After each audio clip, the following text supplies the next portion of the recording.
भारतीय शहर कोलकाता में 31 साला ट्रेनी लेडी डॉक्टर को जिनसी ज्यादती के बाद कत्ल के इल्ज़ाम में गिरफ्तार पुलिस रज़ाकार संजय राय से मुताल्लिक इसकी सास ने सनसनीखेज इंकशाफात किए हैं।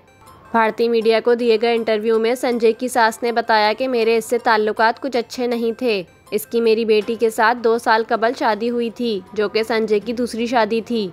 मुलजिम की सास का कहना है कि इब्तिदा के 6 माह बहुत अच्छे गुजरे, लेकिन जब मेरी बेटी 3 माह की हामला थी तब संजय इसके मिसकैरेज की वजह बना। खातून ने बयान में इल्ज़ाम आयद किया कि ये मेरी बेटी को बुरी तरह मारता था, जिसकी पुलिस में शिकायत भी दर्ज है। इसी वजह से मेरी बेटी मुसलसल बीमार रहने लगी, जिसका खर्चा मैं खुद उठाती थी। संजय की सास के मुताबिक इसे फांसी देनी चाहिए या जो दिल करे इसके साथ करें। मैं जुर्म से मुताल्लिक बात नहीं करूँगी।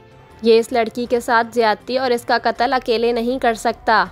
ये इस काबिल ही नहीं कि सब तने तनहा करे। भारतीय मीडिया रिपोर्ट्स के मुताबिक संजय राय की कई शादियां नाकाम हो चुकी हैं, जबकि पुलिस को इसके फ़ोन से गैर अखलाकी मवाद भी मिला है। वाज़ेह रहे कि कोलकाता के अस्पताल से वाबस्ता एक खातून ट्रेनी डॉक्टर को ज्यादती के बाद कत्ल कर दिया गया था। 31 साला लेडी डॉक्टर की लाश कोलकाता के आरजी कार मेडिकल कॉलेज के कमरे से मिली थी। डॉक्टर्स ने बताया कि पोस्टमार्टम में खातून डॉक्टर से ज्यादती की तस्दीक हुई है।